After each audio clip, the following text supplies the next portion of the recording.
Hi everyone, Mark Vallon here. Welcome to LNT 148, first week of class. We're going to do our first lecture here. I've got a little PowerPoint that I'm going to share with you, but I figured I would just say hello first and welcome you aboard. It's a pleasure putting this together for you. I hope you like it, and this will be the beginning of our work together. We have a lot of good stuff we're going to work on together for the semester. And this is just going to stay light, going to not be too difficult. This first week, I want to just help kind of set the stage and set the context. And we will talk about horticulture in San Diego. Okay, here we go. Horticulture in San Diego. This is going to be discussing trends, where the industry is right now, kind of a snapshot in time. I do this talk once a year or once every other year, and so as I update it, it's kind of interesting to look back and see which trends have continued and which ones have not. We're going to look at the economics of the industry, and we're going to look at some of the job opportunities and how those job opportunities are changing. And then at the end, I'll have a series of questions for you to help set the stage in thinking about becoming an entrepreneur and starting your own business. Every year, the County of San Diego puts out the annual crop report, and it's always a few years behind. So the latest one that we have published is 2018, and I think 2019 is coming out soon. So what a lot of people do not know is that San Diego County is actually the biggest agricultural county in the United States. And people say, well, where's all the farms? I don't see farms in San Diego. I just see beaches and cities and condos and everything else. Well, we are kind of a different agricultural county. So what makes us the top is the amount of money that is generated. So it's not the largest in size, but in terms of dollars generated, San Diego County makes more money in agriculture and horticulture than any of the other counties. And part of that is because San Diego County is really big. But we have more small farms, and small farms are anything less than 10 acres than any other county. That may have changed in the last 2 years, but we are still up near the top. So if you say, okay, well, you're a big agriculture county, well, what do you grow in San Diego? And this chart here shows you a breakdown of the top 10 crops. So our most productive by dollar value is the ornamental trees and shrubs. So these are nursery plants that are then shipped all over the country. 29% of our crops. Then we go down to the indoor flowering and foliage plants. Those are house plants, also nursery. And then we have bedding plants, color and herbaceous perennials. Again, nursery plants. And then we start going into the smaller pieces of the pie. And avocados. That's our first true agricultural crop, the kind of thing you would think of as a farm. And you can see the dollar value there, $121 million annually sold. Cacti and succulents, that is an industry that's on the rise. Lemons is still quite popular in Southern California and San Diego County in particular. You may know of Orange County, and then you hear about San Diego, and we've got Lemon Grove, and we have Chula Vista, which at one point was the lemon capital of the world and has the Lemon Festival. And there's an old history going back to over 100 years where Orange County and San Diego County had a war, and they said, okay, you don't grow any oranges down there, and we won't grow any lemons up here. So that's kind of how San Diego became big for lemons. And it's dropping though because lemons require a bit of water. Same with avocados. Avocados is dropping year over year. We grow tomatoes And then we have cut flowers and bulbs, oranges, and eggs, and chicken is rounding out the top 10. There's a few other crops that we have, and it includes beef, it includes firewood and lumber, and it even includes bees and honey. But those are all shrinking, and our nursery industry is growing. To look at a few more charts, we can see just some of the records that San Diego County has. So the nursery, the greenhouse, floriculture, and sod, that's grass, value in sales is #1 in California and #2 in the nation. And then our floriculture and our bedding crops, we are #1 in the nation, #1 in California. And avocado by acres, San Diego County is #2 in California, #2 in the nation. I have not taken the time to look up who's #1 in these categories. Feel free to do so and comment. Let us know. We want to look at the total value of production, $1.7 billion with a B, and that covers 240 or so thousand acres. Highest commodity dollar value is the ornamental trees and shrubs. Highest dollar value per acre, indoor flowering and foliage plants. Lowest dollar per acre, rangeland, so that's grazing cattle and who knows what else, goats and pigs. The greatest increase from 2017 is in cacti and succulents, and then the greatest decrease is in honey production. And that has actually caused the county to put a pretty big program to protect and restore the honeybee populations for our agricultural growers. All of these categories just give you some idea on where things are heading and where things are right now. If we look at the history of San Diego, especially southern San Diego County, here in Chula Vista, it was pretty much founded as an agricultural county when it was a part of the United States. So previous to the United States, this area was a part of Mexico. When it was a part of Mexico, it was under the Spanish mission system and also relied on rangeland. So a lot of grazing animals were in our area. And then before that, it was wild chaparral and coastal sage scrub inhabited by the Kumeyaay Native Americans.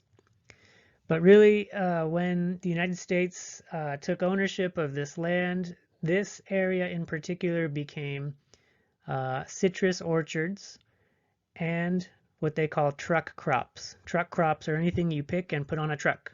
So lettuce, celery, tomatoes, things like that. Why would somebody grow so much food in a place that is so dry? Well, the water was dammed and then fed as irrigation. And the reason this is such a good place to grow food is the climate. So year-round sun and mild temperatures.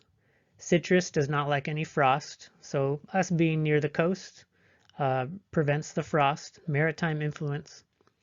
And it's also a matter of geography.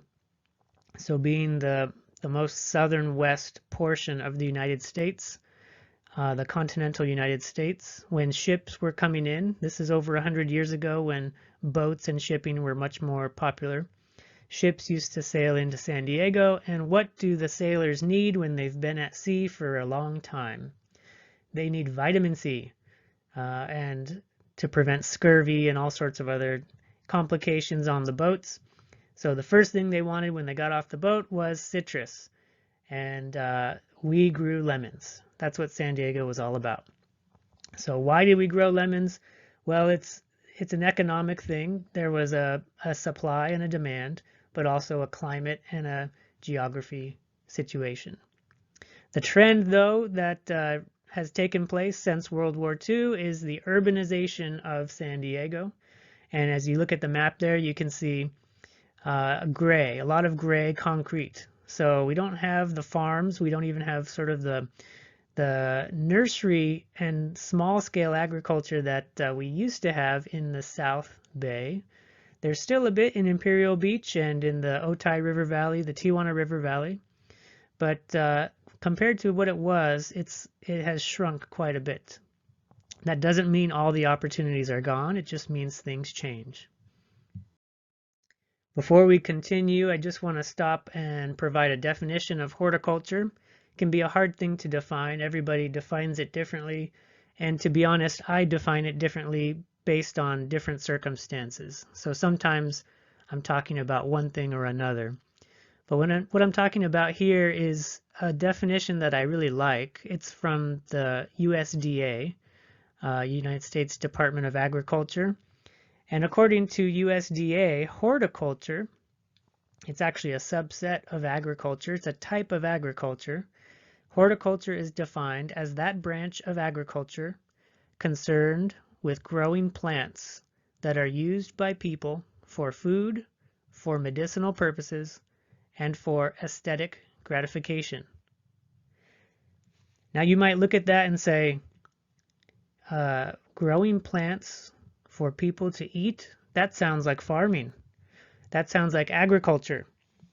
Well, in this case, the USDA is reserving animal food, grain crops, and biofuels. The really big, large-scale corn, soy, wheat, that's agriculture. When we talk horticulture, we're basically talking about gardening. So this can be landscapes, ornamental, aesthetic gratification. This can be landscapes that are commercial in purpose, residential, or it can be growing food in orchards, perennial crops, specialty crops. And even in California, we have a lot of food produced by farmers. So depending on who you ask, are they agriculturists or are they horticulturists? For the purpose of this discussion, let's just call all of that horticulture. If you're going to drive a huge tractor over a huge amount of acreage, or if you're going to be working with animals and grazing and all that kind of stuff, that gets outside of our world. But there is many possibilities on a smaller scale. It doesn't have to be smaller than your house. It can be relatively large, but a smaller scale growing of plants to be used or enjoyed by people. That's horticulture. Now we'll do a brief run through of the different subsets of horticulture in San Diego. And there's one big trend that is common to all of them. And the trend is that we are going from goods to services. So it used to be that most of these industries relied on having a store, and then people would come to the store and buy the goods, whatever it was, and while they're there they will get information and they could have extra services, and then they would go home. But because of many factors, we have seen the goods no longer be profitable for smaller businesses to do. And so those industries are shifting to more of a service instead of a physical good. One example here is the floral industry. So look at these images. And it used to be that there was a flower shop, a florist, on almost every street corner in the neighborhood. And on your way home, you could stop by and pick up some fresh flowers. Well, we know that the grocery stores, in particular the large ones, they are now the place to go for your flowers. And to be honest, the flowers are good quality, the arrangements are well done, and more than anything, the prices are low. The prices are so low that the small-scale florist typically cannot compete. The only place where the small flower shop still is a good idea is in those type of neighborhoods where people have a value for the corner store and a value for supporting local businesses.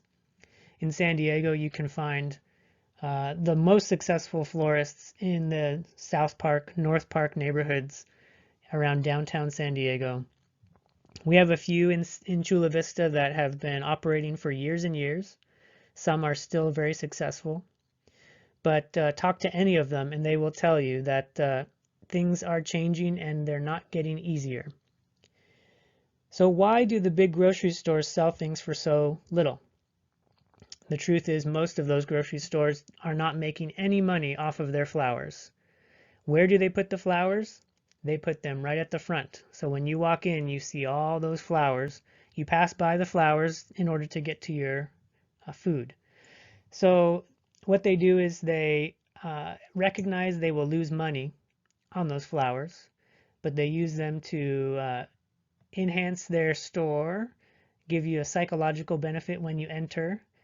You will be more likely to have an impulse buy.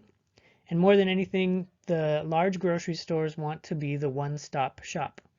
They want to be the place that you go for all of your food and cards and cleaning supplies and everything else. That includes flowers. They're willing to lose money on flowers in order to gain you as a customer. So what do the florists and floral designers do?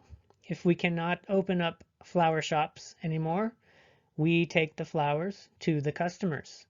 And there are also all sorts of occasions in which people need flowers. The folks in our floral design program know that flowers oftentimes can say things that no words can. So for very happy occasions and for very sad occasions. And we can see that you can make a lot of money, good business, offering services that tie in with event planning. Of course, this year with COVID, the events industry has really taken a hit in San Diego. But typically San Diego is a hotspot for conventions, for destination weddings, for all sorts of events indoors and out. And so switching to focus on the service side of the floral industry is a smart idea. The nursery industry really follows in line with the floral industry. The big box stores can afford to sell their plants at a loss, and they can afford to refund your plant indefinitely for up to a year. Even if you bring back a dead little stick a year later, they'll give you a brand new plant. Why do they do that? They actually don't care about the plants that much.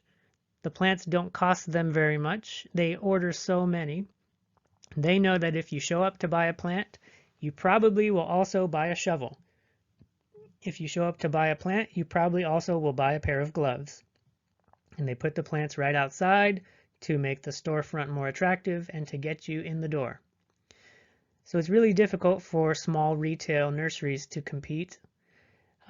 Again, these successful ones are ones that have been around a long time. They have loyal customers, and they're in neighborhoods where people tend to value the small-scale boutique garden center retail nursery.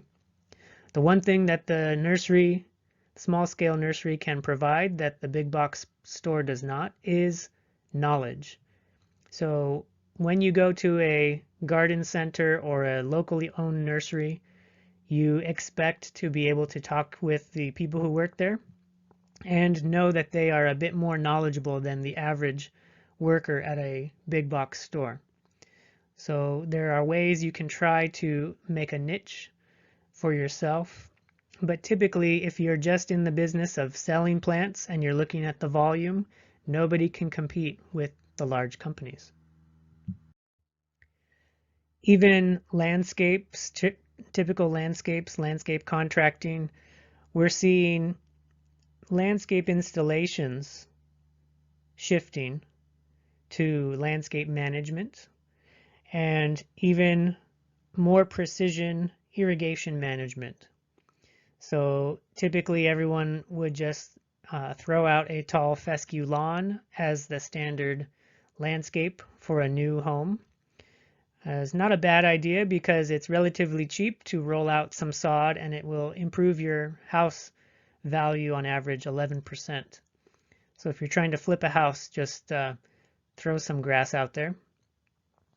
But with climate change and increasing droughts, water rates going up, such a big interest on sustainability and growing things that are climate appropriate, we see incentives from the government to remove the lawn, and we see incentives and actually the law requiring precision irrigation, auditing of the irrigation systems to make sure that they work, and using technology to minimize all waste in our landscape irrigation.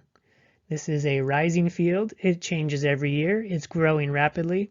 And believe it or not, San Diego is one of the innovation founders for irrigation technology. So if you want to get into irrigation, San Diego is one of the places in the world where you want to be. Over the past 20 or so years, we've seen a renewed interest in the local food movement and organic foods. And I would say in the past 5 years, that interest has declined as the economy has boomed and some of these delivery services have come around. And as people have generally switched to a more urban lifestyle, the backyard gardener has dwindled a little bit in interest, although it never has truly disappeared, and it has stayed a high interest for a lot of people, health and wellness being one of the primary concerns. Now, with COVID and everybody being trapped at home, we see a huge resurgence in the local gardening, backyard, sustainability, grow your own food kind of a movement. And so this is something that's here to stay. Year by year, it may be a little more, a little less attractive, but certainly people wanting to have edible landscapes, permaculture, fruit trees, and access to healthy food that comes from close by, that is something that we can expect to be here for the long term.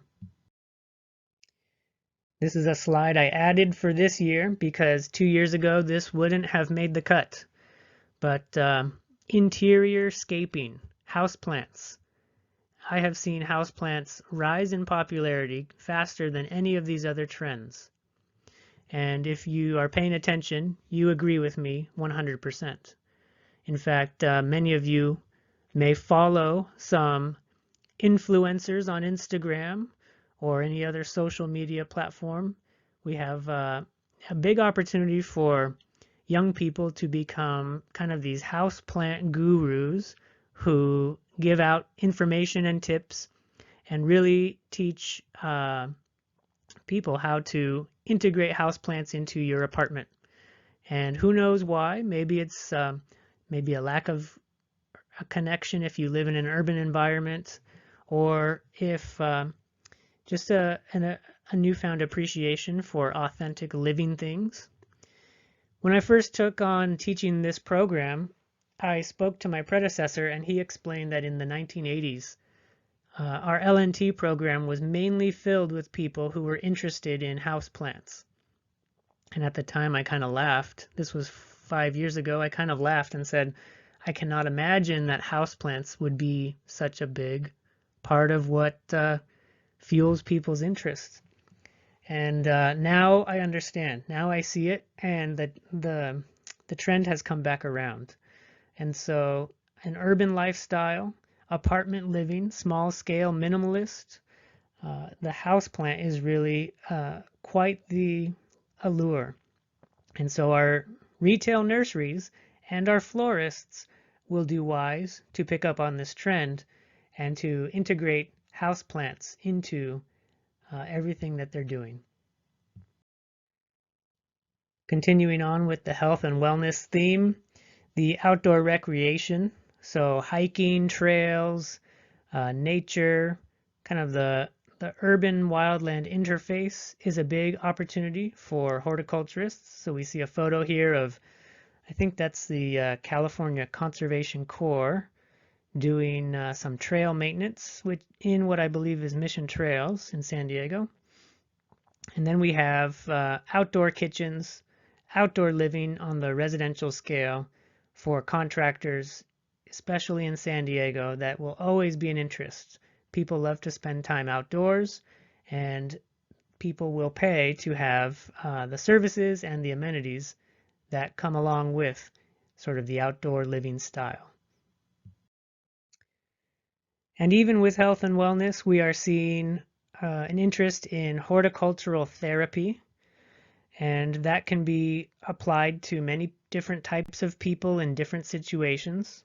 It works as a great child care or an elementary education, school gardens, elder care, and actually those two actually go together. Elder care with child care often can make a nice bridge, and the garden is a great place to bring those people together. Veterans, especially post-war veterans, find a lot of solace in a landscape setting. Oftentimes the tasks are therapeutic in themselves, but just something about being in connection with nature can oftentimes bring people a little bit of relief.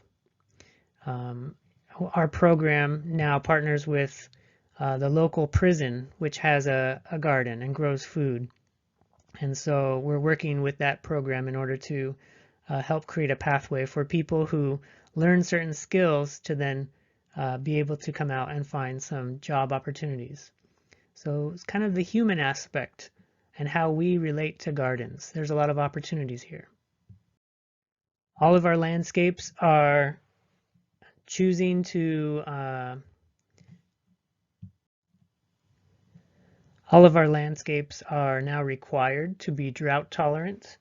And what better way to be drought tolerant than to select native plants to our area? The benefits of native plants are that, well, first of all, they're from here, so they don't need any extra water. They can survive on just the amount of rain that falls here, which is pretty great. But additionally, it creates wildlife habitat in our urban space. So historically, biologists used to consider the urban areas as dead zones, or there's no functioning ecology in the city. But now urban ecology is a brand new field, and native plants form the foundation of the birds, the insects, all the wildlife that can live in and around the urban landscape. People will pay to have certified wildlife habitat. Commercial, schools, even residential is all looking to be climate appropriate, reduce irrigation, and give something back to the wildlife. And if you get really passionate and really excited about helping the environment, higher education offers all kinds of opportunities to advance our current understanding. So we need people to go learn about restoration ecology. We need people to go identify, discover native plants that are endangered and rare. We need to learn how we can mitigate the loss of these plants. And even something as unique and interesting as working in a Arctic seed vault underground. You may end up being a horticulturist, and you work in the Ark, the place where we are storing seeds to survive the apocalypse. Earlier I mentioned the incentives to remove lawn. Well, this is what is taking its place. Drought-tolerant landscapes with permeable paving and bioswales that retain all storm water. The new trend is that any water that falls on your site needs to stay on your site. And we now have to build these retention basins that gather all the storm water and infiltrate it down into the soil. It's a great thing for the environment. But there's a problem, and one of those problems is that San Diego has a unique climate. We don't get any water in the summertime. And some of the plants that you would stick inside of these bioswales kind of need some water. If they're adapted to be underwater for any amount of time, they're kind of like the river riparian plants. So having them in San Diego means now we have to irrigate the bioswale, which kind of defeats the purpose. So we need more research. We need people to try new things. We need to figure out what's going to work well. And the only way to do it is to do this a bunch of times. Eventually, we're going to figure it out. So right now, you'll look and you'll see some bioswales out there. Some look great. Some we're learning lessons. And hopefully, we're going to get much better at this, because this is a great idea and is something that we should have been doing 100 years ago. Looking at sustainability, we can see that the urban area for climate and temperature is a hot zone. It's known as the urban heat island effect. The idea is that because there's not a lot of green and not a lot of soft areas, the heat bounces back and reflects. So much concrete and all those roofs and all those streets and parking lots create a really hot area. And so there's several trends that are looking to combat this. One is the green roofs, living roofs. The upper left image shows a skyscraper in Chicago with a green roof. San Diego is not really the best climate for green roofs because, again, we're so dry. So you would need a lot of soil on the roof in order to be able to retain the moisture you need for drought-tolerant plants. But one thing we are really focused on in San Diego is urban forestry. So you may look around and see your canopy of trees along your street and think, well, this isn't nature, this isn't really doing much. But when you look at it, as in the picture on the upper right, you can see there's a lot of green, and that is doing a lot to cool the urban area. And if we actually pay attention and manage those trees and trim them properly and make sure they're healthy and don't have pest problems, we can actually have a huge impact on the quality of life in our area.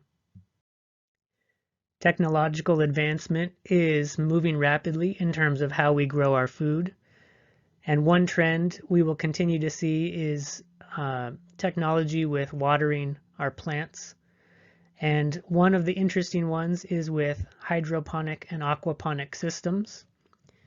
You may look at that and say, well, that's a ton of water growing plants inside of a tank of water. But actually, only the water used by the plants is lost. No other water is lost to evaporation or going down, infiltration into the groundwater, and there's no erosion, there's no runoff. So this is part of a very good sustainable solution, and we are seeing rapidly increased interest in plants of all species that can be grown with hydroponic systems. The upper right picture is an urban farm, and so just kind of bringing back the idea that people have large interests in growing their own food and providing food, not just on a personal scale, but maybe like a small farm type of a business that can provide food to a few restaurants. And if you're going to provide food to restaurants, as in the lower left photo, those lettuces grown hydroponically, those are the best things you can get. They're the best things for the restaurant, and they are the best thing for the customer, and they are the best thing for the farmer. What makes them so good for the farmer is the fact that they know, guaranteed, every week they're going to produce so many heads of lettuce, because this thing turns into a little factory. The restaurants like that too, because they can order with a small-scale farmer and they can have a reliable order that they don't have to be shopping around for different places. So this setup, this small-scale aquaponic, hydroponic setup, can really have a benefit in the economics. 2 weeks ago, I was driving in the Tijuana River Valley and I was purchasing supplies in preparation for our semester. And I saw a guy flying a drone over the river. And he was wearing a vest, so I knew that he was working. And then I pulled over and I ran up and I had my mask over my face, of course. And I was really excited to talk to this person and ask, what are you doing? How are you using drones in your day-to-day life? And I tried my best not to scare this person because he was by himself and probably not wanting to be disturbed, but he was happy to talk to me. and he works for a surveying company and works a lot with GIS and works on maps. And although land managers need good information about the land that they're taking care of, and so our wild land, our parks, our trees, the power lines, the restoration habitat is all using drones to monitor from the sky and get information much more quickly and much more affordably than they ever could. The farms are doing the same. In fact, you can put sensors onto your drone that will help identify drought stress or pest damage and several other things. So it's not a bad idea to get a drone pilot's license. We offer a drone course here at Southwestern, and you can earn your drone pilot license through that. And that's a great small business that can very quickly turn into a side opportunity for you. The image on the right is showing a smartphone using kind of a Bluetooth or a web connected irrigation system. In fact, that's a robot gardener, so that will plant your seeds and pull the weeds and water the plants. And so it all can be controlled by a smartphone. So we're going to see the connection with what they call the Internet of Things, and the idea that we can now remote control a lot of these systems. But the problem is we need people who know how to use them. So we need people to learn the systems. And once you do, if you know some of these web-based irrigation systems for commercial, you are rapidly employable. And here's just a few more images about smart irrigation. Smart controllers, weather-based controllers. We see soil sensors. We see subsurface irrigation in the lower left. We see all kinds of new technology that enables very little water to be lost. So if it's too hot, if the soil is wet enough, if there's too much wind, if it has recently rained, all of that will alter how much irrigation we put down. And if we are applying irrigation below the surface of the soil, we are losing nothing to evaporation. We are losing nothing to the wind. And it can be a very great system. But again, these are new technologies. We need people to step in and learn the new systems. So I hope that helps give you a little understanding, a little overview of the horticultural industries, some of the pathways. These are not all of them. And my favorite is when you try to combine one or two, then you can really find something unique, because that's what helps to make you successful. Now in this course, we're going to assume all of you are entrepreneurs. You're all going to start your own business. Don't worry, that doesn't mean you have to do this thing, but as an exercise, this is going to be very valuable. The first thing I like to do is to talk about what it takes to start your own business. And I've got a few resources that we'll cover this week to help learn a little bit more about that. But just for now, I have a few questions. These are questions that you can ask yourself. Question number 1. Are you Santa or are you an elf? Santa has a lot of jobs. Santa has to help make sure the elves know what they're doing. Santa has to learn about the customers, the children, has to know which ones are naughty, which ones are nice, all over the whole world. Santa has to gather up all of the toys. Then he has to go deliver all the toys. He has to eat all those cookies. That's a lot of work. And he has to do a lot of things, and nobody tells Santa what to do. So are you like Santa, or are you like an elf? And I don't mean to say that one is better than the other. Would you rather know your job and be able to work steady, work happy with a community, and when you're done, go home and relax and just enjoy the fruits of your labor? So some people would prefer to have one. Other people would prefer to have the other. Are you Santa or are you an elf? Are you a duck or are you a chicken? When ducks swim, they are kicking their feet like crazy underwater, but all you see on the surface is calm, cool, collected. They glide across the surface of the pond. Inside, they may be kicking about and worrying and scrambling, but when you look at them on the surface, they're calm. But a chicken, if you've ever tried to catch a chicken, you know the chicken is not calm. The chicken will let you know when it is scrambling. And it stresses you out, it stresses them out, it stresses everybody out. So how are you in stressful situations? Are you a duck or are you a chicken? Neither of these is right or wrong, but it's something to think about with how you relate to being the one in charge. What do you do when you don't know the answer? Do you try to find out? Do you just forget about it and keep on going? Are you willing to put in the effort to continue learning all the time? Are you willing to take a risk and test so that you can truly learn new and innovative ideas?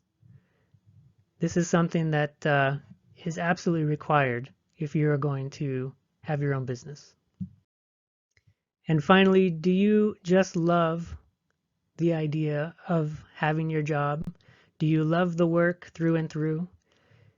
Is it something you don't have a choice in almost?